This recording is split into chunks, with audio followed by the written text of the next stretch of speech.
Hey Thunderwolves! Getting ready to register for courses for the first time? You may come across some unfamiliar terms that can make planning your schedule challenging.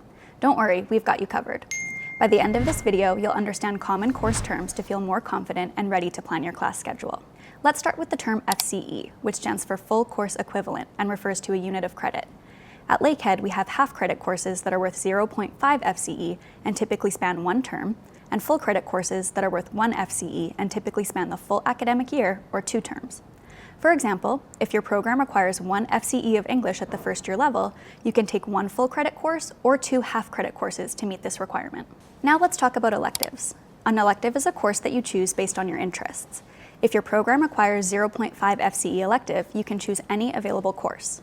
Sometimes there are parameters around the electives you can choose. For example, your program requirements may ask for 2 FCE electives, English excluded, which would mean you can choose any available courses except English courses. Next up, prerequisites. A prerequisite is a course you must complete before moving on to another, usually more advanced course. It's important to note some prerequisites have a minimum grade requirement you must meet. For example, in order to take second-year intermediate financial accounting, you would need to successfully complete first-year financial accounting with a grade of at least 60%. Now let's look at corequisites. A corequisite is a course you take before or at the same time as another course. These courses are complementary and enhance your learning experience.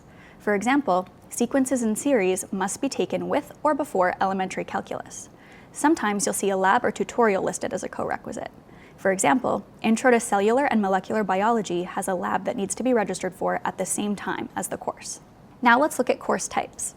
All courses at Lakehead are grouped into 5 different types. Type A are humanities courses, Type B are social sciences courses, Type C are engineering, math, and natural sciences courses, Type D are health and behavioral sciences courses, and Type E are indigenous content courses. Sometimes courses are categorized as more than one type. For example, Technology, Society, and Indigenous People in Canada is considered both a social science, Type B, and an Indigenous Content, or Type E course. So if your program requires 2 FCEs from Type B courses, this means you can choose any combination of half and full credit social sciences courses as long as they add up to 2 FCEs. Now that you understand some common course lingo, you'll be able to better understand the requirements of your program. Thanks for watching. See you in the next one.